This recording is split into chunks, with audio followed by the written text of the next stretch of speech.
بسم الله الرحمن الرحيم.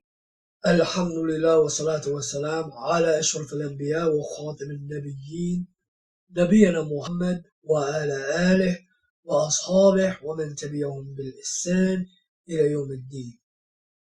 السلام عليكم ورحمة الله وبركاته. I'm your brother Abdul-Lateef from Arabic Virtual Academy as well as Abdul-Lateef.com.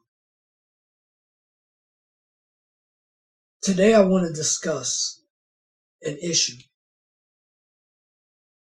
And this is, how do we deal with proofs and evidences that, seemingly contradict one another? Because this seems to be a huge problem and causing all types of catastrophes in our communities. Because everyone keeps saying we need to stick to the Quran and the Sunnah and not explaining how we go about doing this. From time to time, we're going to find authentic proofs and evidences that seemingly contradict one another. Seemingly they contradict one another. First thing I want to point out here, because it's very important that we understand, is that we're not going to find authentic narrations that contradict one another. Do you understand that? We're not going to find that we have sahih proofs and evidences that this one completely negates the other one. This happens in our minds. And what do I mean when I say that?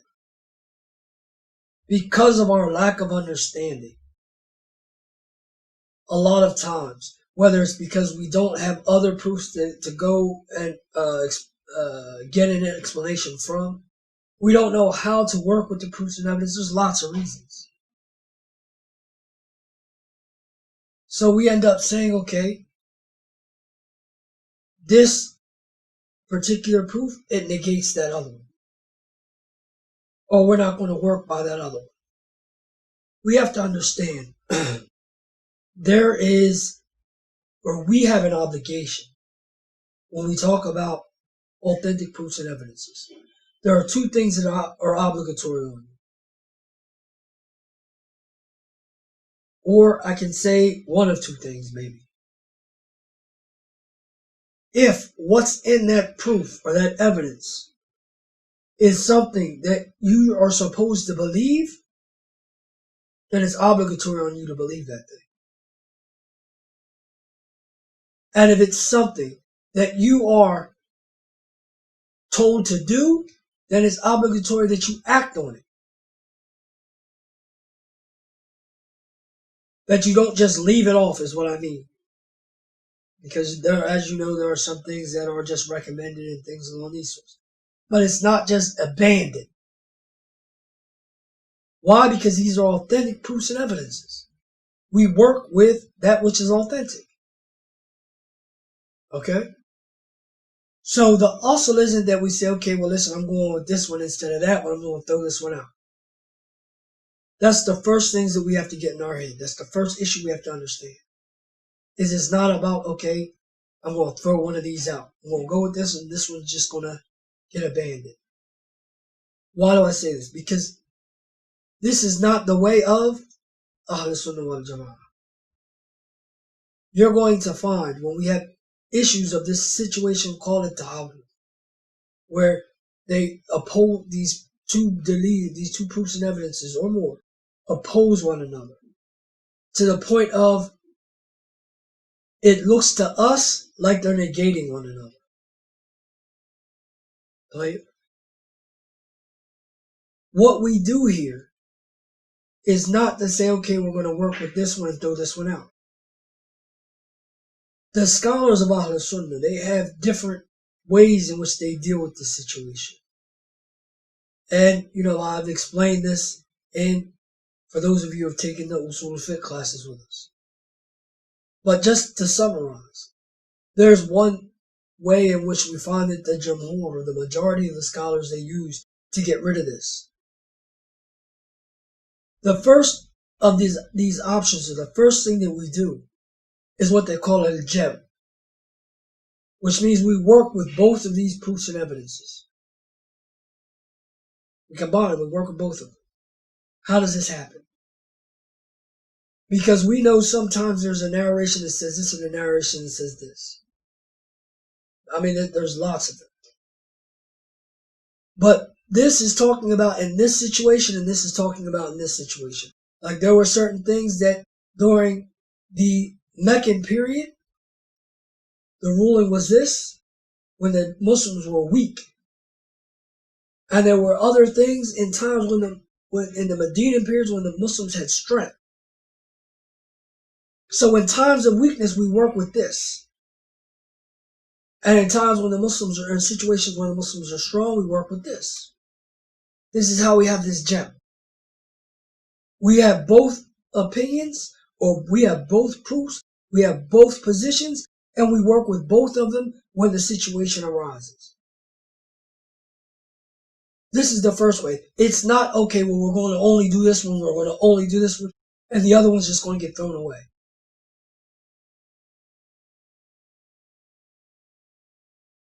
How is this sticking to the authentic proofs and evidences? And this is the first stop that we get off, I guess I should say, on the train ride. No, we find a way to work with both of them. If that doesn't work, then generally we do what's called making a tarjih, and saying that this one is a rajih, or it's the best one to go with out of the two opinions. And this can be for a lot of reasons. Like, for instance, there's one proof that's general and another one that is specific. And I know I'm using a lot of terms, but I'm really not trying to make this an usul al-fiqh class. Those of you who have done the usul al-fiqh class, you know what I'm talking about. Those of you who aren't, I'm trying to keep it simple enough in which you will. And if you'd like to know more, you can always take the class, inshallah ta'ala. But we have proofs that are general and other proofs that are specific. So this is just a general ruling, and we take and we say, okay, well, listen, for this group or this thing, that hukum doesn't apply, that ruling doesn't apply. You understand? So we say, okay, well, listen, in this situation, for this group right here, you understand? This is the rajih. This is the one we're going to go with for this situation. Why? Because this is the special hukum, or the special ruling that was given for this particular situation, rather than just go with the general opinion. You understand? Kind of like, oh, no, I don't want to get into giving examples because it's going to take a lot of extra explanation. But the first thing we do is make this gem. We put the adillah together. Then we say, okay, well, this one is stronger for this particular situation for such and such reason. This explains what came in this other proof. You understand? It's not that it goes against it. It's explaining or giving an exception to that rule in certain situations. Things along these sorts. Then we have what is called a naskh. Then if they don't find that they can use the jam or the tarjih, then they look and they say, okay, well, listen, we look at the dates and the times in which this was narrated or revealed and this was narrated or revealed. And we say, okay, well, look, this is still worked with because the old ruling still stands in that old situation. It's not that it wiped it away as though it doesn't exist. It still stands in that old situation. But now we work with this new rule. So it abrogated it. It came and it changed it. We're still not throwing it away as though it never existed or it is batil. Things along these sorts. It's just we don't work by this anymore because something came to change it. So those are 3 steps. We have al-jam', we have al-tarjih, and we have al-nasakh. Then if none of that works out, this is where they take the position of as-sukut, where they just take and they go with one proof over another. This is where they make their ijtihad. You understand? This is the last step. This is the last stop on the train. But if you look, a lot of times what we're taught, what we're shown, what's given to us is, listen, you go with this one and we leave this one off. This one right here is the one we go and we don't act on this one over here. Because why? It goes against this one and this evidence is stronger. All you have to do to see that what I'm telling you right now is the truth. Look at the way of our scholars.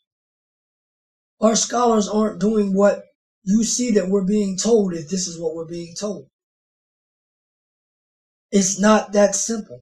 If things were that simple, why would we need scholars to go through, spend their whole lives, 15 years, 20 years, 50 years, 75 years, 80 years studying?